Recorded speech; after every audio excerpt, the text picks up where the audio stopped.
and so busy. I worked a 65-hour week last week. And this week I'm trying not to work a 65-hour week and a 4-day week. So it's been bad. But hopefully we'll get over it. Yeah. Hopefully it's been beneficial. Okay. A lot of angry customers, not at me, but at our product decisions that our product team made. You good? Okay, it's 6 o'clock. We'll call this meeting to order. First up is the Pledge of Allegiance, and Community Member Jim, would you please just stand and lead us? I pledge allegiance to the flag of the United States of America and to the republic for which it stands, one nation, under God, indivisible, with liberty and justice for all. Thank you, Jim. Okay, next up is the approval of the agenda for tonight's meeting. Do I have a motion to approve? I move we approve the agenda. And how about a second? A second. All in favor, please say aye. Aye. Any opposed? Okay, agenda passes. Next up is the approval of the minutes for our January 7th, 2026 meeting. So I have to make that correction. Do I have a motion to approve the minutes? I so move. And a second? I'll second. All in favor, please say aye. Aye. Any opposed? Okay, the minutes are approved. Next up, informational reports, starting with a summary of current events. And Dr. J, do you have comments? I do. Dr. Koski, members of the board and guests, thanks for being here tonight. We've been really busy here in the district the last couple of weeks.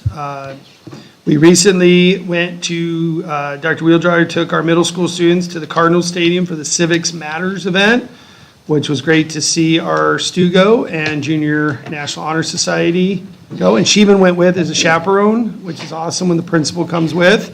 So, and took the Falcon bus. So we showed off a little. 500 students there for their Oh, wow.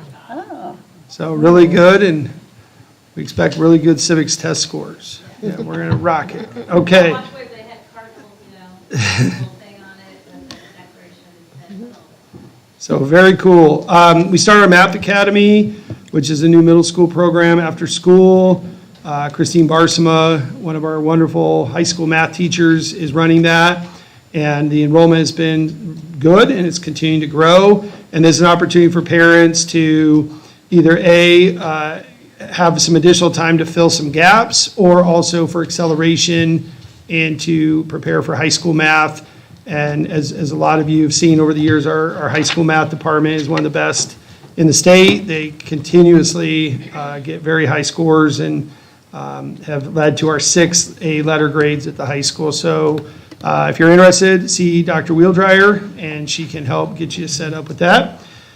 We took some students, open students, and also from our student advisory board to the MLK Youth Voices event. It's something we've done for about 8 years here, and it was great to hear guest speaker, and the kids had a really good time with that. We did the elementary running club. Elementary running club and garden club is off and running, and they're actually now eating some of the vegetables they're growing, which is great to see. So being able to go out and garden and then see the fruits of that.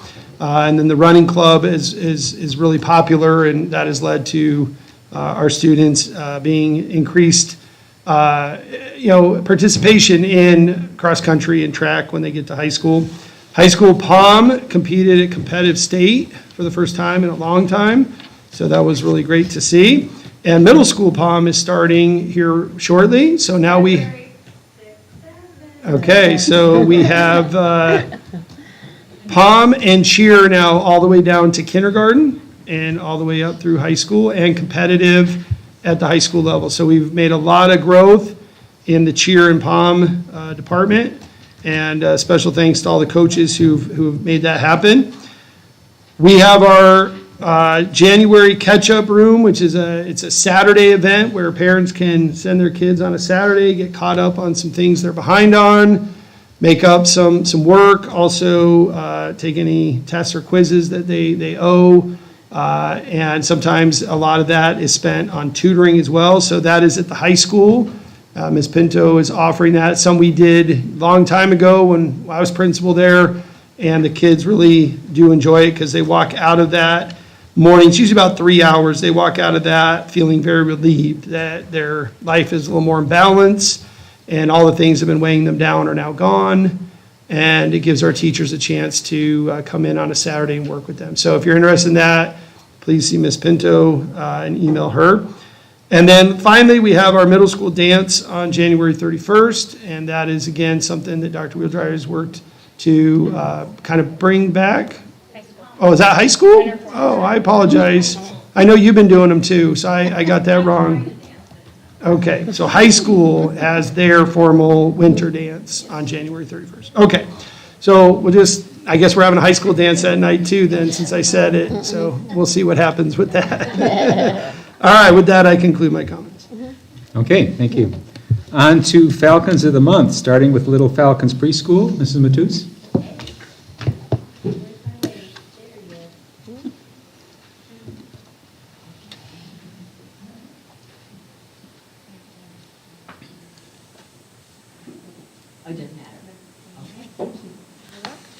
Good evening, everyone. I'll bring this down for us short people. Okay, this is my friend Wade. Wade Murray is in our preschool, and Wade is a shining example of what it means to be a Falcon of the Month. He's respectful to his teachers and his classmates and consistently demonstrates responsibility by helping wherever he can. Wade always follows all classroom rules as well as all safety rules. Wade shows kindness to everyone around him. He welcomes any friend to join him at playtime. Wade tries his best in all that he does. He's made lots of growth in all areas, including social, emotional, and academic development.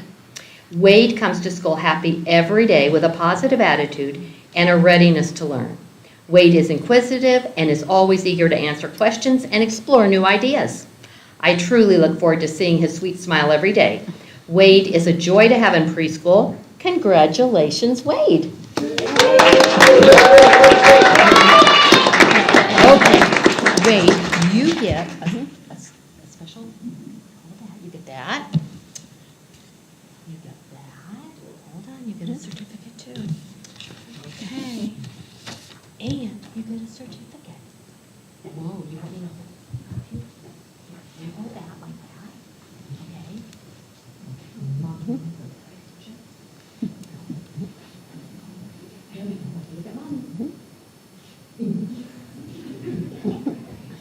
Okay, look this way.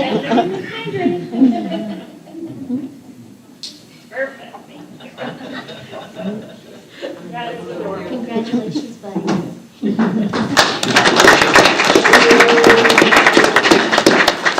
Okay. Now, Miss Stephanie, would you come up, please? I don't think I have to hold your hand. Oh, I would like to nominate Stephanie Deal for Falcon of the Month. Stephanie is a new employee with us in preschool this year, and she serves as a paraprofessional for one of our special education teachers. But her support extends far beyond one classroom. She consistently helps in all of our preschool classrooms, stepping in wherever she's needed without hesitation. Stephanie's always pleasant, positive, and patient. She never complains and approaches every task, big or small, with a smile and a willingness to help. She's great at decorating for things. She truly goes above and beyond each day to support students and staff, creating a nurturing and inclusive environment for everyone. She even made pipe cleaner glasses for our elf on the shelf with an eye patch on it because one of our students was hesitant to come to school and wear his glasses with a patch. Made everybody's day. He was thrilled. It was the highlight of the elf on the shelf. Stephanie is well liked and respected by students, teachers, and staff alike. Her dedication, kindness, and strong work ethic make her an invaluable member of our preschool team and a wonderful role model. She's truly deserving of this recognition. Falcon of the Month. Congratulations. Okay, you get a certificate too. There you go. Okay. Oh, we have to look that way. Thank you. Oh, we have to look that way.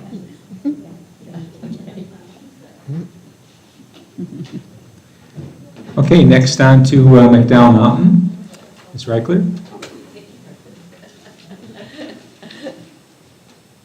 Thank you, Ms. Costa. There's no differentiation between them. There's none. Okay, perfect. Thank you. Hi. Hi. Ms. Zenley, if you want to come on up. Come on up, Zenley. This is Zenley Norris, and she's one of my fourth grade students, and I am super happy to nominate her as Falcon of the Month. She's an amazing student who consistently works hard and gives her best effort at everything she does. For the second year in a row, Zenley is taking a math class that's above her grade level. And we are fortunate to be who we are, FHUSD, not a big district, to be able to do this for our students. So she's working hard. When I go into her math class, I see her. She's just so diligent about everything she does, and it's just amazing. So in addition to her academic achievements, Zenley serves as a Falcon tutor that we started this year, going down to our younger students and helping them read and write and just do all things in the classroom. And she really helps them be more confident in their learning. And are you having fun with it? Yeah, I bet you are. So she lives the Falcon way every day by being respectful, responsible, safe, and kind. And I'm just so happy to have her in our school. She's awesome. Thank you.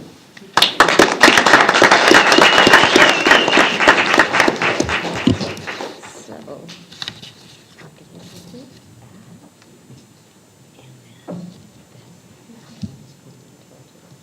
did I give you the list? You're welcome.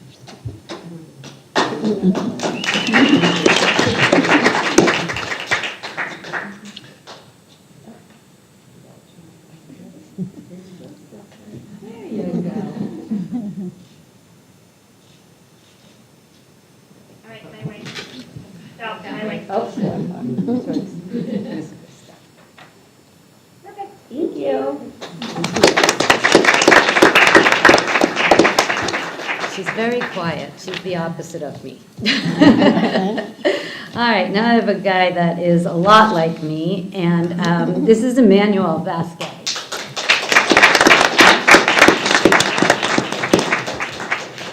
Come on now. I know he loves this stuff. I told him that he was a Falcon of the Month, and I think he almost cried.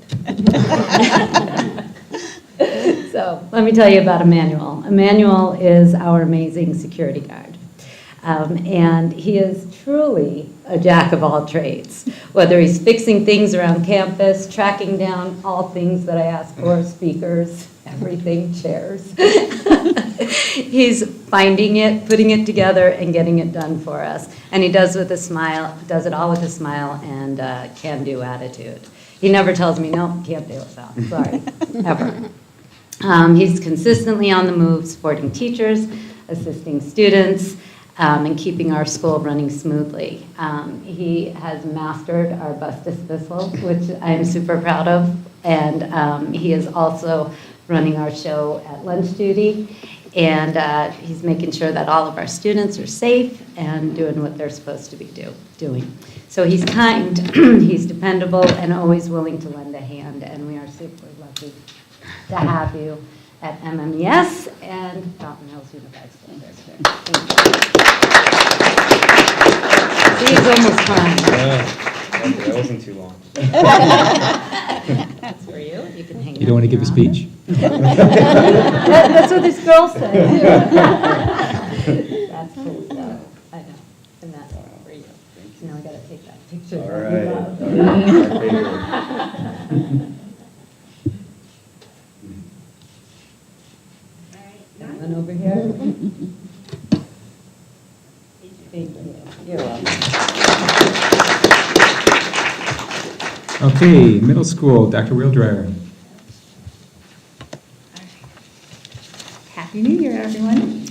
Okay, it is with genuine enthusiasm and pride that I have nominated Mrs. Jennifer Miller for our outstanding math teacher and dedicated teacher leader for our middle school, as well as the honoree of our Falcon of the Month.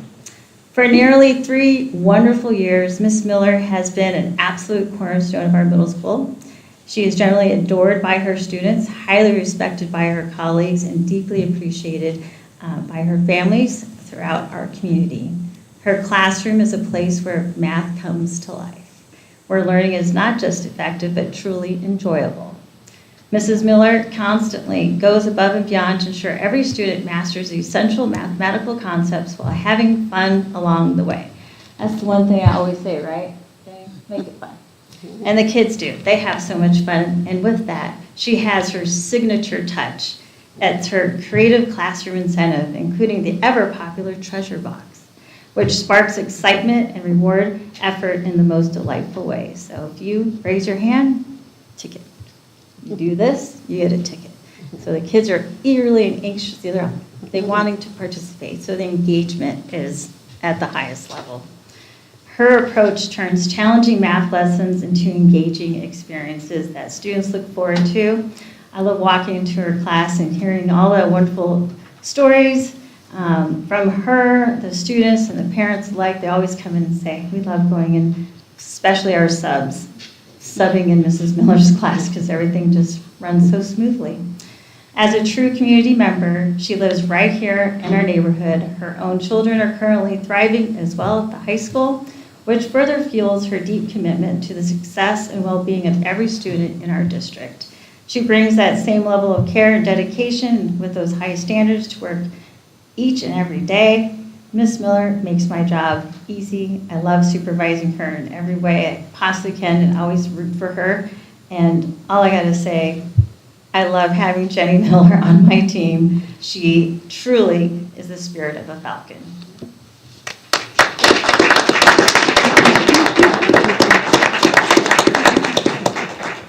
Thank you. So, Jenny, here you go. I wore my heels now in Christmas holiday. You got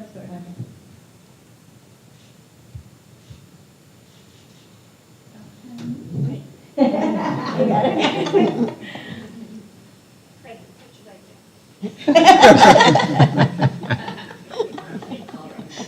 Okay, so, those are yours. Thank you. And keeping with this math trend with our high excelling math students here, Ms. Miller also is this teacher of this shining student, Hamza Vitar. He's our 6th grade student.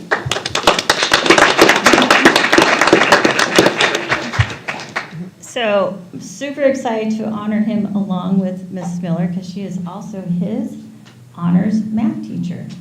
So not only learning 6th grade, but he's also learning 7th grade honors with the math. The one thing I want to highlight to you all is that not only did he take his math benchmark 1 on October 2nd, missed one question. And then we gave a retake opportunity, right? And December 12th, he's like, I'm going to do that 1% better, Dr. J. 30 out of 30. Nice. So talk about dedication. But it was not the 6th grade benchmark. It was the 7th grade benchmark. That's great. Yeah, he had no idea until I told him that. So, on top of his academic dedication, he is also excelling in all of his classes. He's highly proficient and works very hard.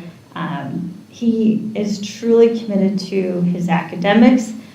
He's a creative thinker and a leader within our school. He was also the visionary who helped Mrs. Parrott and I understand the wonderful idea of the 6-7 day of school. So we had a whole 6-7 day of school because he said, the 67th day of school is coming up. Yes, it is. So guess what I'm going to do? I'm going to have a 6-7 day. Guess who cringed all that day? Above all, Hamza is known for being incredibly kind and hardworking and we are so proud to have him representing our school as the Falcon of the Month. Oh, and also on our 100th day, I also double-checked the math with him, and it was truly the 100th day of school. Thank you for always keeping me in mind.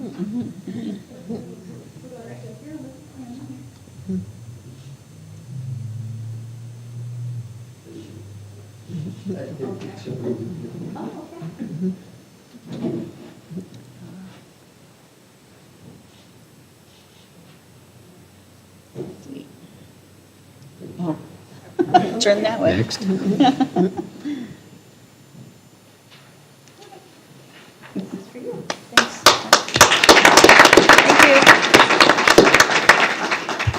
Okay, next up is the high school. Mrs. Pinto.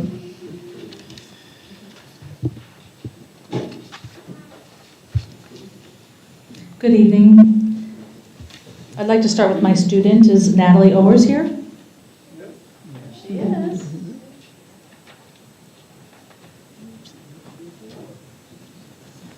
This is one amazing senior student and athlete.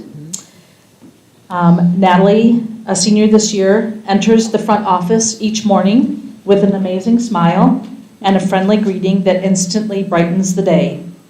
She often goes out of her way to welcome visitors in the lobby and is always volunteering her time to help someone in need. Natalie is a 4-year swimmer at Fountain Hills High School and leaves behind an incredible athletic legacy. She currently holds 4 school records: the 200 free relay, 200 freestyle, 100 freestyle, and 50 freestyle, earning her the well-deserved title of Queen of Freestyle. As a senior leader on the swim team, Natalie's impact was unmatched. She led with kindness, hard work, and genuine commitment to lifting others up. While she will be truly missed next year, the mark she has left on Fountain Hills High School swimming and our school community will continue for years to come. Congratulations.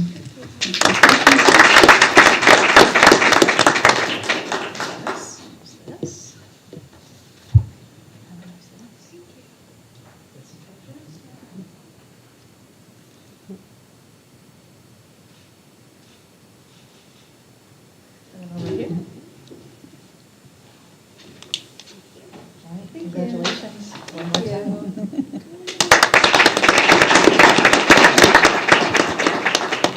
And for my teacher recognition, I'd like Yolanda Ness to come up, please.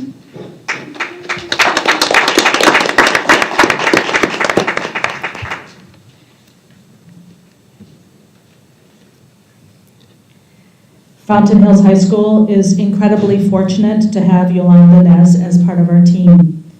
As our Fort McDowell academic strategies teacher, she exemplifies the core values of the Falcon Way through her professionalism, dedication, and unwavering commitment to student success.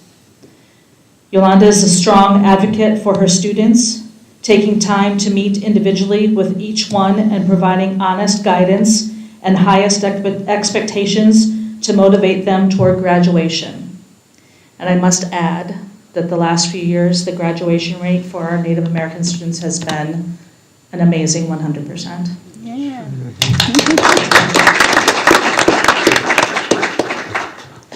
She collaborates closely with students, families, and Fort McDowell Yavapai officials and school staff to customize schedules and coursework, ensuring all of her students stay on track.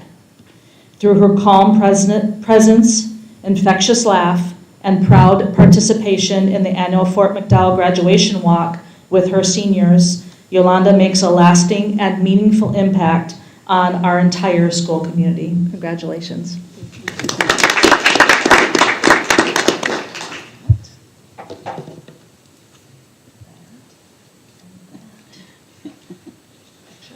Oh, we're all over here. Coordinating. Moving.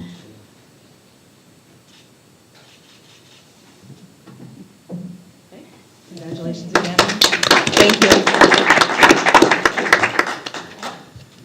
Okay, next we have the district office and transportation staff, and who will be doing that? Dr. J. Okay.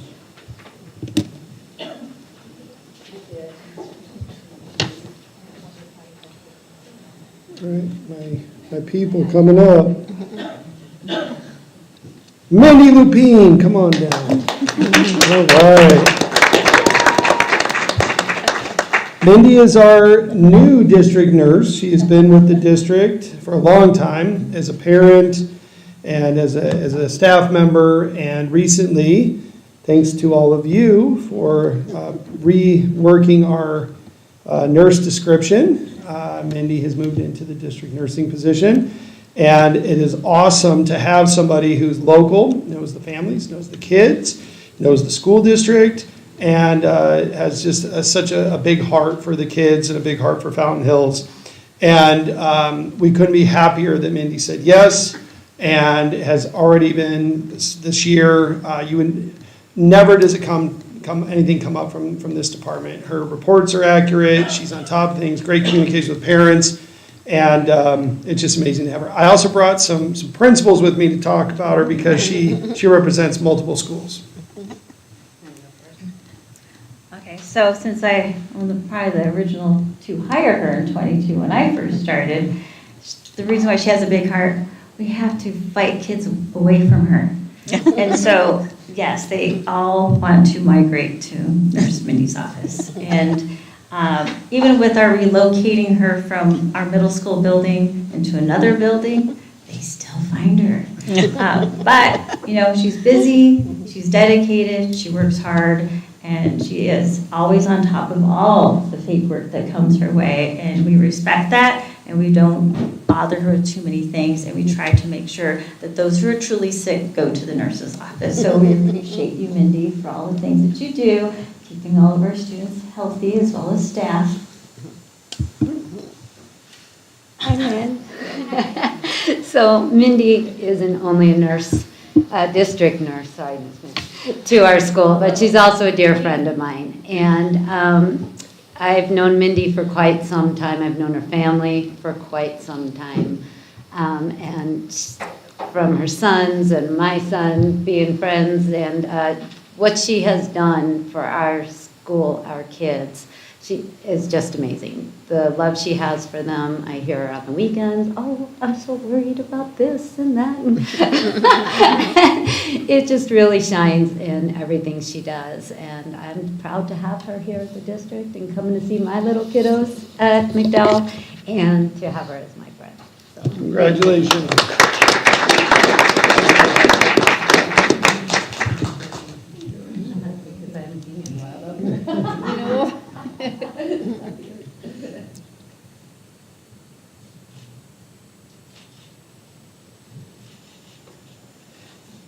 Wait. Well. One more.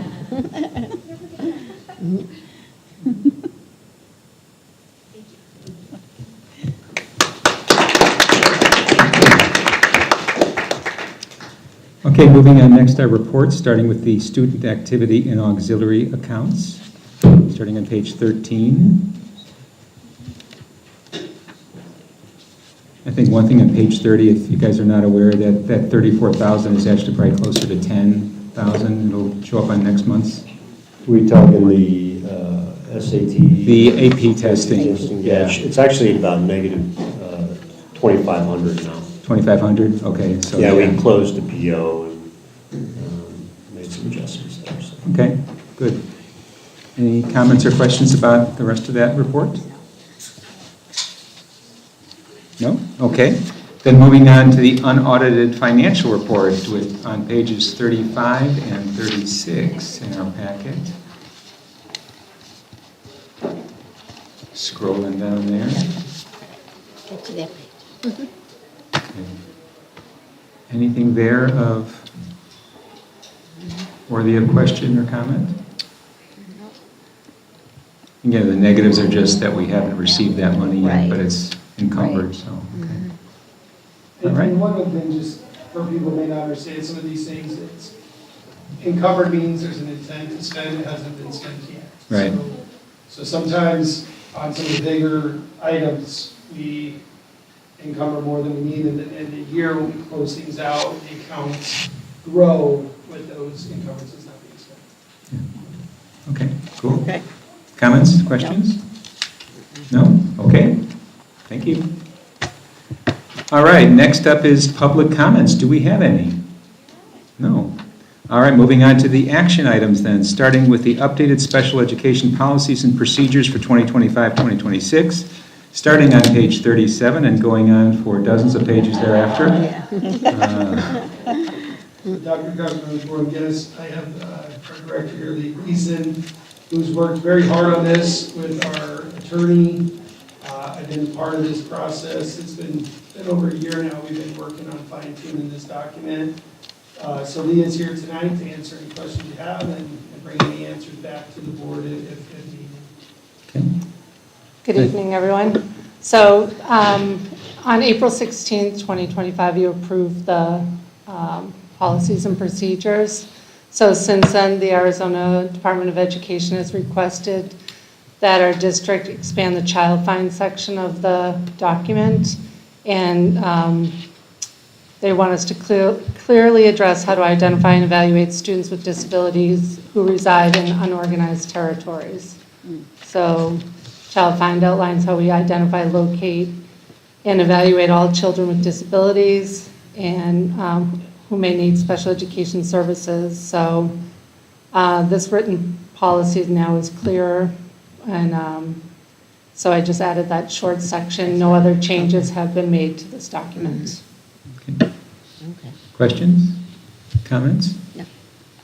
If not, I'll move that we approve the updated special education policies and procedures for 2025-2026. Do I have a second? I second. All in favor, please say aye. Aye. Any opposed? Okay. Thank you. All right, next up is the emergency procurement from Gen Service for the fire alarm panel. And the explanation is there as to why. Any questions or anything about that? I'm here to answer any questions. Whenever we have an issue with fire, electricity, things of that nature, we have to call somebody out immediately. And Todd worked with them to ensure that everything was done correctly. And so we're bringing it to you so that you understand why we had to do the emergency procurement, and then that'll make it so that we can take care of that for the audit for next year. Okay. Questions, comments? I just have a comment. I was at the middle school when the fire drill happened. And I just want to say that, commendable to kind of see how the teachers and the staff and the principals handle the fire drill and actually get to participate. That I was there mentoring at the time. And so I just want to thank everyone for all their hard work. And I want to say, isn't it great that we have fire drills so that we can identify that there is an issue and then get it fixed immediately? So that's it. Okay, cool. Anyone else? Okay, if not, I'll move that we approve the emergency procurement for Gen Service. Do I have a second? I'll second. All in favor, please say aye. Aye. Aye. Any opposed? Okay, that is approved. Next up is the supplemental reading at the MMES for garden books. And again, nobody stopped by to look at the books. Maybe we should give them a reward if they stop by. I don't know. Yeah, Falcon Feather, just to encourage that. But they are accessible, so the community knows they can look at this stuff. So, okay, any questions or comments about supplementary reading materials? Nope. I move we approve the supplemental reading materials for garden books for the elementary.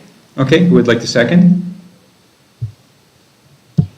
I'll second. All right, all in favor, please say aye. Aye. Any opposed?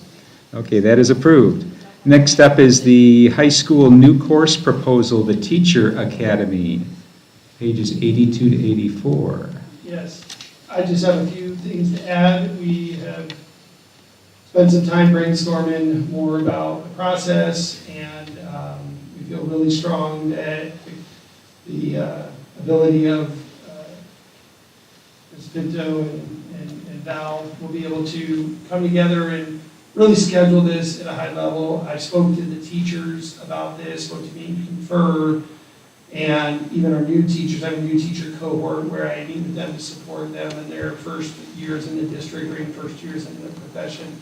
And a lot of them are very excited about the possibility of having some additional help at the school. So we will, if approved, we'll finalize the process. Like I said, it will be a application that the students will do, and then the two principals, and then ultimately, eventually, the two counselors will work together to ensure that it can be done. But the ability to get some students thinking about the education profession at a young age is always a good thing. And one of our students here tonight is going into that profession. So the more we can do, the better it's going to be for the future. Okay, questions, comments? I think it's fantastic from all angles. We need more teachers, and the fact that the students want to do this, and I wouldn't be surprised if we're going to have a lot of volunteers from the elementary school that would say they'd like to have kids come in and help them out from the high school. I think that'd be great. Okay. Anyone else? Okay, do you want to make the motion? Yes, I move that we approve the new course proposal, Teacher Academy. And who wants to second? I'll second. Okay, all in favor, please say aye. Aye. Any opposed? That's approved. Next up is the overnight student trip to Germany with sister cities, starting on page 85. We heard about this last month, Yes. or earlier this month, actually. There's a typo. I just realized on page 85, it says Poland instead of Germany. Well, they're right next door. Yeah. We have a lot of fun in Poland, so They want to go back. Okay. Sneak it in. Anything else? I think this is wonderful. Just the exchange from both sides. It's so good, and it's something that they're never going to forget, and there's going to be friends in another continent that they'll always have. I think it's perfect in every way. Okay. Well, I'll move that we approve the student trip to Germany with the corrections on page I think it's 85. 85 and the heading as well as under the recommendation paragraph. Do I have a second? I second. All in favor, please say aye. Aye. Any opposed? Okay, that's approved. Next one is the overnight student trip to Japan, starting on page 95. Let's see if it still says Japan. Yeah. Yes. Yes, it does. Yep, it does. Okay, any questions or comments about that one? Now I have a comment that's totally out of context from the way I do things, because I really believe in travel, and I want to say no to this. First, I don't want it to be in the same year as the student exchange. If anything, it should be the odd year that they're not doing a student exchange.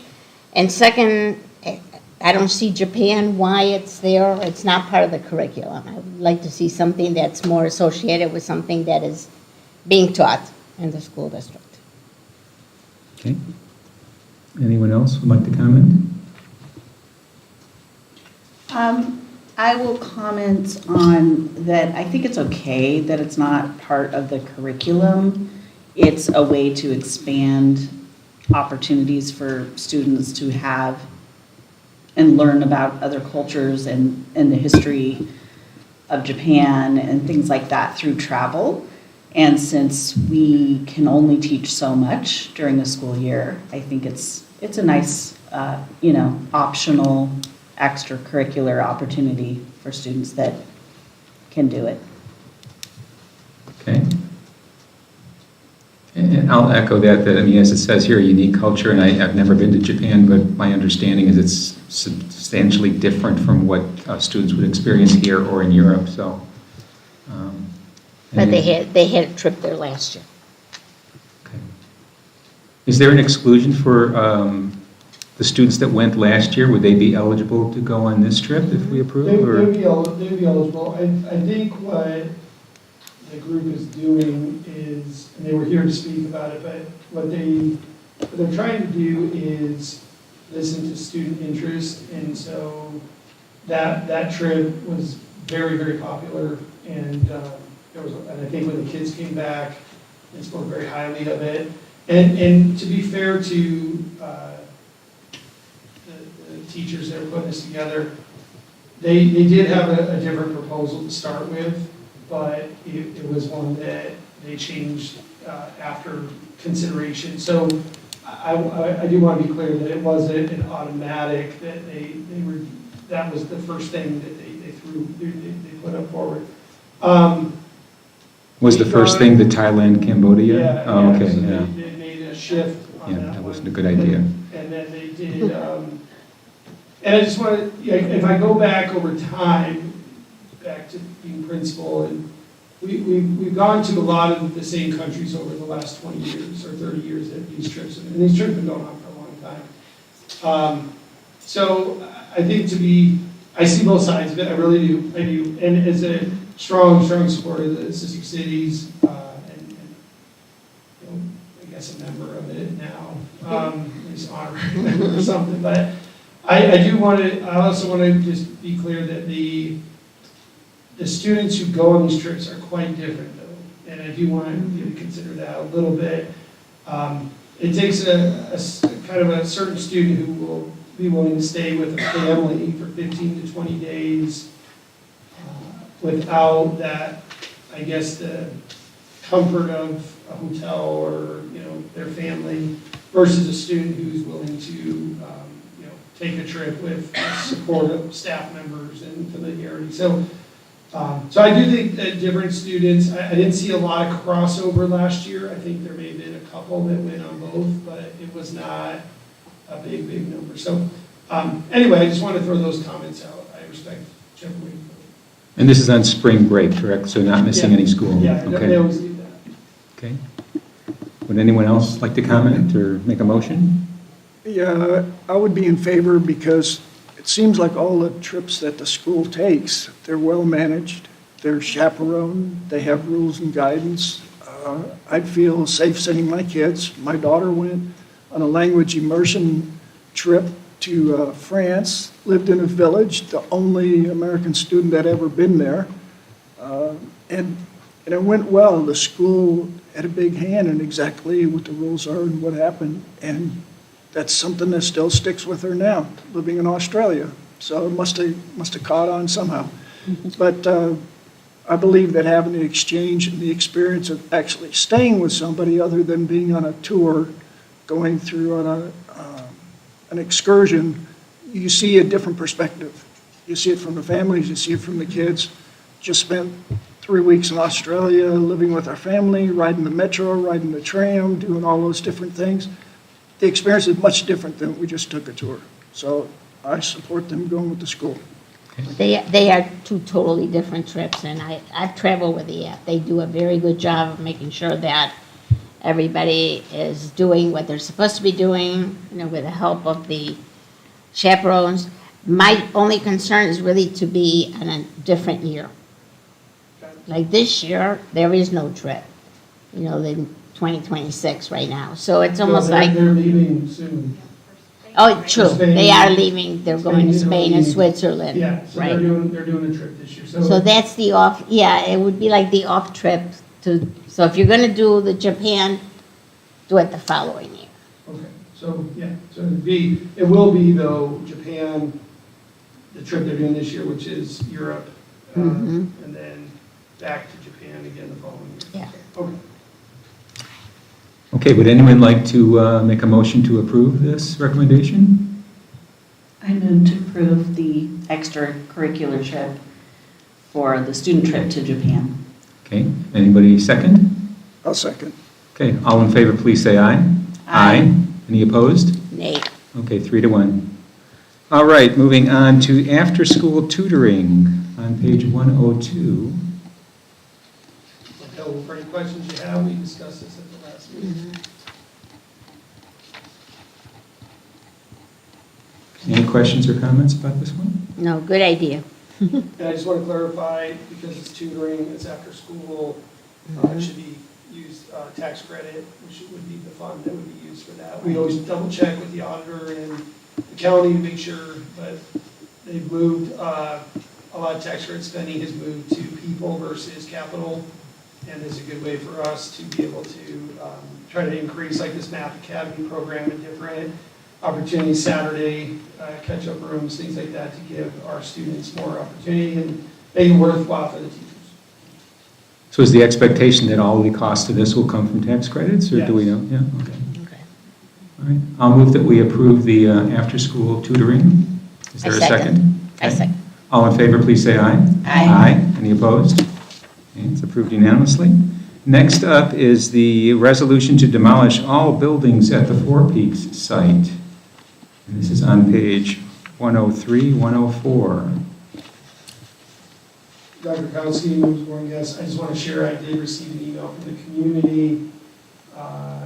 We've had some discussion about that building over the years, and one of the leaders of the community who kind of led that communication with me and led to meetings in the past over the building, did reach out and was very supportive of this decision, and felt that we listened to the community and it was a good solution for them for us to put some rock in over there for a while.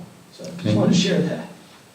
And as it states there, this is basically just submitting to the school facilities board. It would require another vote of the board to actually approve the demolition to occur. So two-step process. Any other comments or questions? Okay, I will move that we approve the resolution authorizing demolition of all buildings at the Four Peaks site. Is there a second? I second it. All in favor, please say aye. Aye. Any opposed? Okay, unanimous.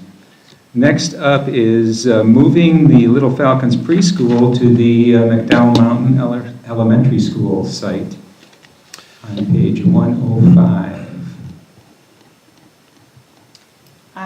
I do have a question from the last time that this was presented to us. I think, I mean, either I missed it or it still was a little bit unclear, and maybe we have more distinct dollar amount estimates.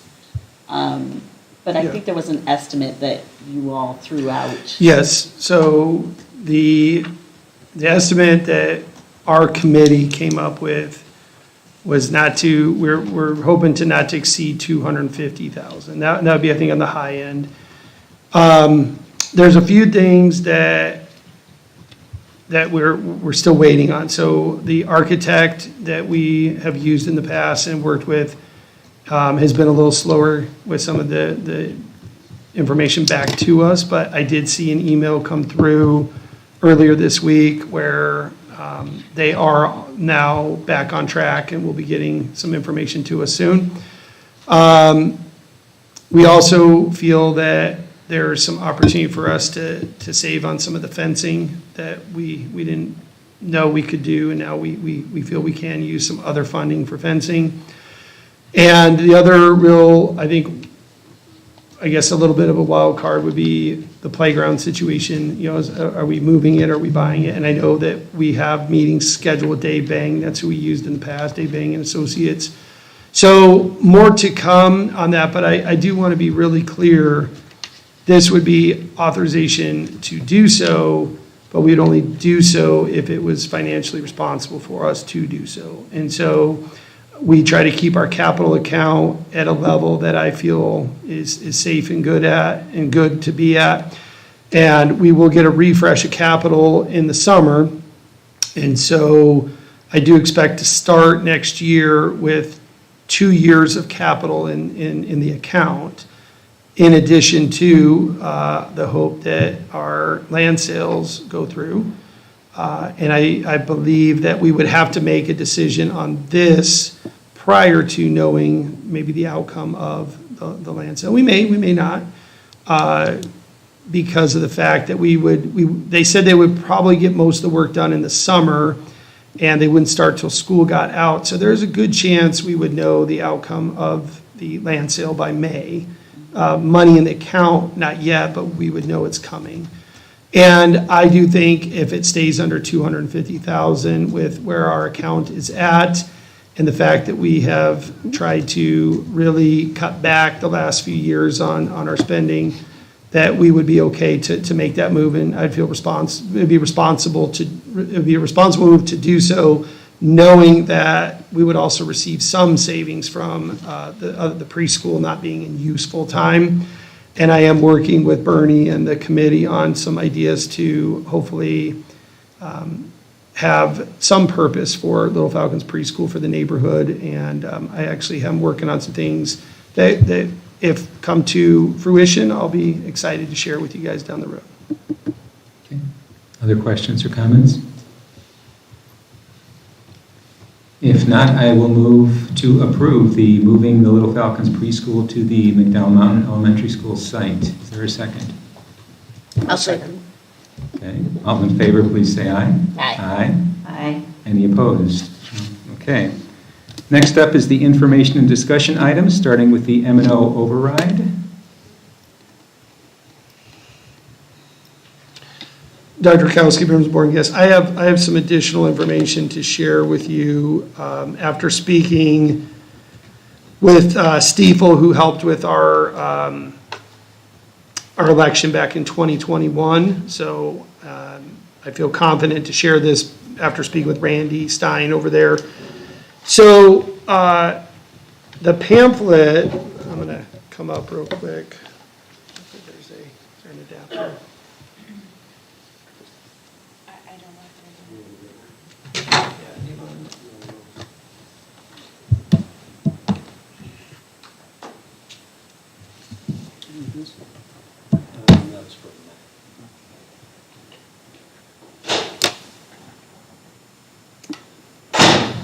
This room has been used a lot lately, so.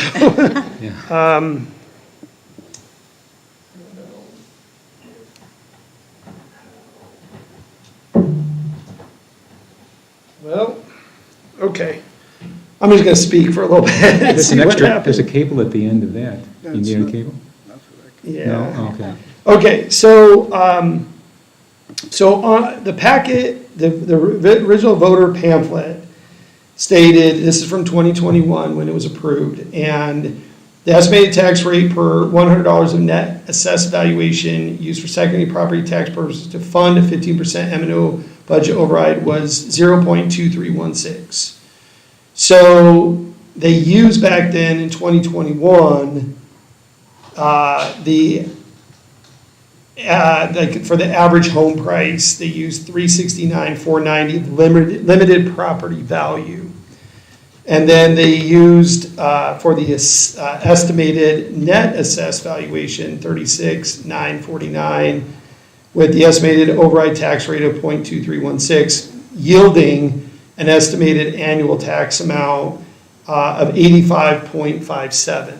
Okay, so this is for an owner-occupied residence whose assessed valuation is the average assessed valuation of property classified as Class 3 for the current year in the school district. So that is the top line on the brochure. And then it goes into, for the second option, it goes into an owner-occupied residence whose assessed valuation is 1/2 of the assessed valuation of the residence set forth in paragraph A above. And they had that at $42.79 a year. And then the next one was an owner-occupied residence whose assessed valuation is twice the assessed valuation of the residence set forth in the paragraph at $171, and then a business whose assessed valuation is the average of the assessed valuation at $238. So they give you in the pamphlet these multiple possibilities, but the top one has always been shared with me is that's kind of the average home in the town and what that would do. So after speaking with Randy over at Stiefel, she had said that, now this is again a little bit of an estimate here, that the average house price is probably jumped to $445 since that time period, and therefore doing the math on that, and the tax, so the estimated tax rate per 100 would drop from 23.16 and 21 down to 15 cents this year. And the reason for that is that we have less students, less budget, and therefore the 15% that we're asking for is less overall money. Because it used to be, I would guess in 21, 22, The override probably yielded close to 1.5 million, maybe even 1.6 million. This year, it only yielded 1.1, and next year, we estimated about 900,000 to $1 million. So she kind of just capped it at $1 million is the 15%. I think that's still even a little high. So at 15 cents with that new adjusted average home, and again, these are all just estimates, so I don't want him holding me to this exactly. It came out to $66.75 a year or $556 a month. So based on what the packet presented then and what we would estimate, and again, estimate this, would be, it would be a little different because the housing prices have gone up, but the need of the district has gone down. So 15 cents is where she estimated it would be instead of 23 cents. So with that, I just thought I would share that out because I know that was important to you, Dr. Kowski, to know what that number was. And that 445, whatever estimate, that's a factual thing that will be looked up and. Yeah, because I know some residents said, oh, well, no house is that low. I mean, our house is worth more and it's going to be more money. I mean, I've heard that in the past. Yeah, well, she ran it for me, and that was the estimate she gave. Okay. She also said, though, that you got to remember, what is your, what the limited property value and what it will sell for are quite different. Right. And people got to understand that. So this house that's 445 on limited property value might sell for over $1 million in our town because of its location and what it offers. Yeah, the assessed value is actually lower than market value. Correct. Always, So yeah. I had pulled my house 2 years ago, we did the bond and looked at it, and, the assessed loan LPV was a really low number, but I know based off appraisals that the house is worth more than that. So they use that number as a way to kind of put that in the brochure for people to look at. And then what they would do is go into their own tax page, take a look at their numbers, and then it's a quick formula of taking the assessed LPV, dividing it by 100, times that number by the 15 cents, and that's your yearly cost, divide that by 12, and you get your monthly cost. So like I said, the pamphlet had 85.57 because the 369,490 was that price point for the home, but the amount that the district would need to tax to get what they needed was higher. And so what we're finding here in our district is that with fewer students and higher priced homes, that the money needed to support the schools is not as high, which is why the tax rate is so low to begin with. Yeah. So with the brochure, since the assessed value is always lower than the actual market value, the concern I have is people will look at that and say, okay, it's 400-some thousand, my house is $1 million, so the tax rate's actually going to be 2.5 times. Yeah. Is it legal or appropriate for them to address that in the pamphlet and explain that?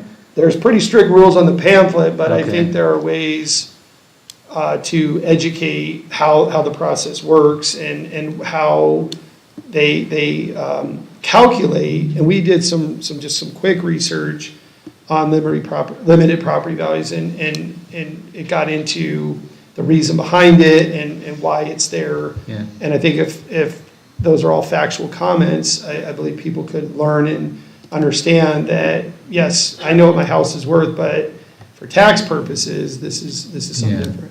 My fear is that most people don't understand that. They're not going to look at their tax bill and say, oh, Yeah. well, whatever. Okay. Yeah. And this would be a continuation tax that's been in place since 2021, and we don't have a DA override for capital, so this would just be a one item on the ballot, and it would be a continuation tax for 7 years, which would support all-day kindergarten, teacher salaries, M&O budget.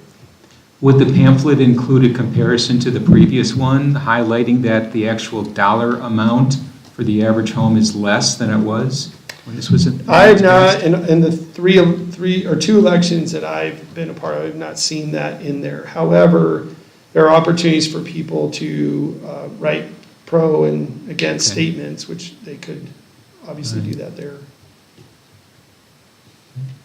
Other questions, comments? We can give feedback on our pamphlet too. I don't know how much flexibility Yeah, if it's legal, we have. because I think that's- We have a lot, but we can give feedback. Right. and Yeah. then they can tell us whether we can put it in or not, so. I think it's practical information, knowing that it would be less in dollars than it is currently. I think most people would, appreciate knowing that. Or at least it looks to be, remember, everyone's house and situation is a little different. This is just an average, but it does appear to be that what was being asked for in 2021 had a larger impact on the average homeowner than it would in the next one. Exactly. From And my 80, point is, yeah, it'd 85 be to nice to 66. highlight that in some Right. legal Spec- fashion. yeah. Yeah. And I double check this before I say anything. I want to make sure I talk to her. Right. They're our experts, and those are the numbers she gave me, so. Okay. Questions, comments? Is there any relationship or any impact on the bond expiring? Yes, I mean, the bond is, and again, let me pull some things up here. I wasn't here when it was approved, but I can say that when we did the bond election, I did have available to everyone kind of a timeline of when that kind of timed out. I'm going to see if I can find it here for you real quickly. So when I did the bond presentation, the information that was shared with me by the organizations that helped us, like Stiefel, showed that bonds currently outstanding, it would, the tax rate continues to drop. So, for example, in 2023-24 fiscal year, the tax rate on the bond was 21 cents. So it would be the same math that we did earlier, because it's secondary tax, not a primary tax.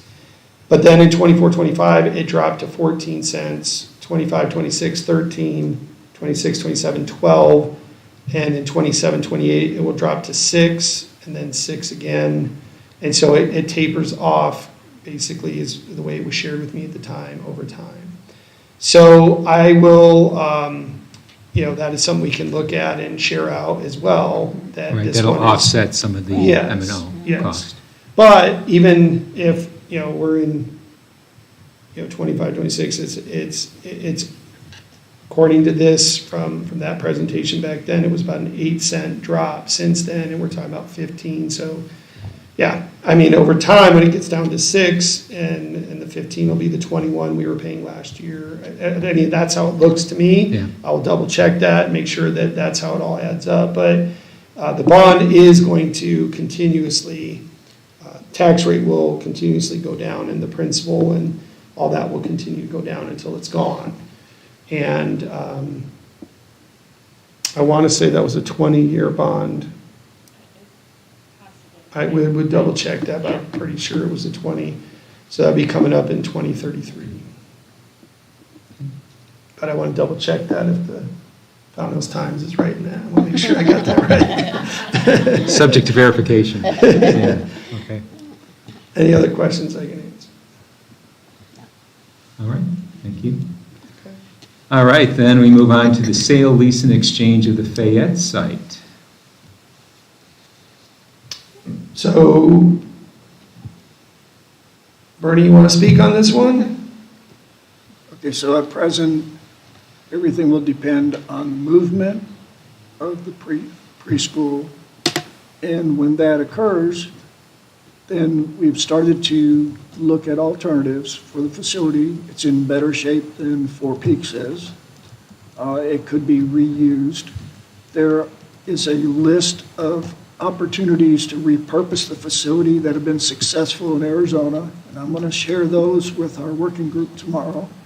So we have not come up with a decision of what to do. There could be another government agency that could move in. There are a lot of alternatives that are spelled out. So we will go through those and then try and come up with a preferred option, and then, of course, check with the community, since it's right in the middle of a housing area, for acceptability to whatever we come up with. Okay. So I can't give you a quick answer right now, but as far as the committee is concerned, we're not looking to sell it. And that can change if somebody gives us a good offer, but we're not looking to sell it. But all other opportunities and options are still on the table. Yeah, and we did get some estimated, land value, and it's not at the level of the other parcels we've sold recently. So, like I said, one thing I've been working on in the background is finding, possibly a use for it that is beneficial to the school and the community. And so I'm working on that behind the scenes a little bit.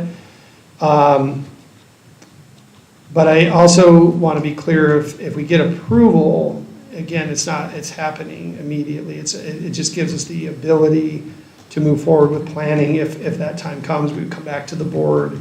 You would have to approve it anyway because it's a purchase of over $100,000 to do any work there anyway, so it would come back to you at that point. But it's just allowing us in this committee that you all put together is to plan for the future and know that we'd have to go through the same process with the school facility board again and all the resolutions all over. But again, after speaking to the school facility board and knowing that our current landscape can house 2,000 elementary students, and we're looking at about 280 in the district next year, both campuses could go and we would still have capacity. So I think we're in the early discussion of this, and we just wanted to bring it to your attention. And if you decide you want to wait a little while, we have no intention of doing anything anytime soon. So the potential advantage of if we chose to put this on November's ballot, it would be economical as opposed to doing it next year. It would be, because we would again be able to utilize the election that's already happening, and we're already, we already have town elections and national elections, and then we would possibly, depending on what the vote is on the M&O override, would be on there as well for that, and I believe school board is on that election. So yeah. So when do we? Oh, sorry. Go ahead. I was going to say, I worry. I get the financial advantage of putting it on ballot. I worry a little bit that it gives people kind of an out, right? Oh, well, I'm gonna go ahead and vote no on the M&O override, and just vote yes that they can sell the Fayette site. And we know that the numbers aren't great for selling that site. So while I am completely in favor of getting the community's approval on what we do with our land, like selling land and that kind of thing, I don't know about putting it on this. If we do approve going for an M&O override, I don't know that I would put it on the same thing. It makes a lot of sense, and appreciate the comments.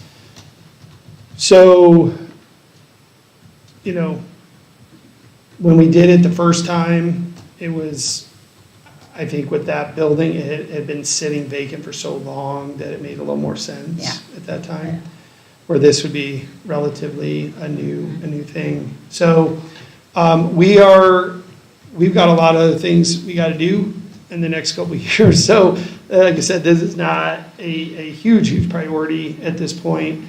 And maybe it's just good that we're having the conversation now for future decision-making, if it is to wait a while, that it's on your mind and that it is something that we do want to address down the road. We might want to also take a year to see what kind of partnerships we can create over there. And I know Bernie's really been traveling and checking out different partnerships in different communities and has some ideas there, and I do as well. So I respect that. I just think it's good to start having the conversation and knowing that building will be vacant. It looks like possibly next year and moving forward, but also, we put a lot on the community recently with land sales, so it makes sense. So 2 questions. So if we do the partnership, we would retain ownership and just lease? That is one option. Yeah. Could we do that without approval from the community, though? I mean, yes. So we don't have to have this on the ballot to approve. As a lease, my understanding is We can lease our property, we did that at Four Oh. Peaks. The only thing you gotta be careful of is the zoning, and that was one of my issues with Four Right. Peaks, is it wasn't zoned for what it. It's only they zoned were for using. school or residential Yeah, backup, right, and yeah. I was trying to follow the zoning on that, so, but a government collaboration or a town collaboration, I think would probably fall in that. So that's why I said maybe we have a little time here to look at all options and then bring it back to you when we have some more ideas. And one would assume if the town is the partner, then they would approve a change in zoning, you'd think. You would think so. Their interest. Yeah. Okay, the other question is, so for this and/or the other one, when do we have to decide? Is it May that we have to? May. So we have a couple months to, Yeah. whether to put it on the agenda for a vote, okay? Maybe we put on the agenda in a couple of months and bring it In back March, for, maybe? yeah, for a Just to- revisit, yeah. and Right. that'll give me some time to work some of the ideas The I wording. have. Yeah, Okay, okay? other questions, comments? When would you, now in the we've done it a couple ways for like the election, like the elections as in like the eminent override or the bonds, like the board has voted to, yes, proceed with putting it on, the ballot, and then later approved the resolution. The resolution actually is what is putting it on the ballot, so I don't know how you guys want to handle that. And when you want to see the eminent override on an agenda again. Does it have to be two separate votes at different meetings to do that, or? The resolution is what is approving to put it on the, Oh, so it's basically one vote. yeah, And that has to be done by May. by May. Yeah. So I'd say if we shoot for March to put it on there, and that'll give us a month and a half, or whatever leeway. Good, Sounds right. okay, Okay. thank you. Thank you. All right, future actions, student outcomes such as report cards and proficiency data. Dr. Kowski. Can I interrupt Yes, you? I'm sorry. sure. Dr. J has something to say. So Okay. we talked about this before the meeting, that I'd forget these books. Oh, And I said, don't let me forget these books. And we still did. So we have 5 books that we're going to put on display coming up. So we have The Color of Water. We have James and the Giant Peach. We have Because of Winn-Dixie, Frindle, and Esperanza Rising. So these books will be on a 60-day display and then come back to you at a later time. But I should have said that earlier in the meeting, and I apologize. okay. And by the way, I read The Color of Water, and I think for AP students, it was fine. It does have some potentially controversial content, but I think it's fine in that context. AP students, what age? Juniors or Junior AP seniors. students with appropriate discussion of the historical relevance, and the message behind the book is great if you get past the first 180 pages. But that's the thing, in the right context, I think it's actually an excellent book. Yes. So, okay, anything else? Okay, our dates of upcoming meetings, February 4th and February 18th at 6 PM, unless some executive session requires to be added. And do I have a motion to adjourn? I move we adjourn. And a second? Second. Okay, all in favor, please say aye. Aye. Any opposed? We are adjourned.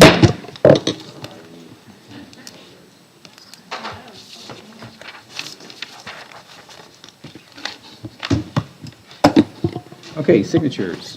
Oh, that's. Yes.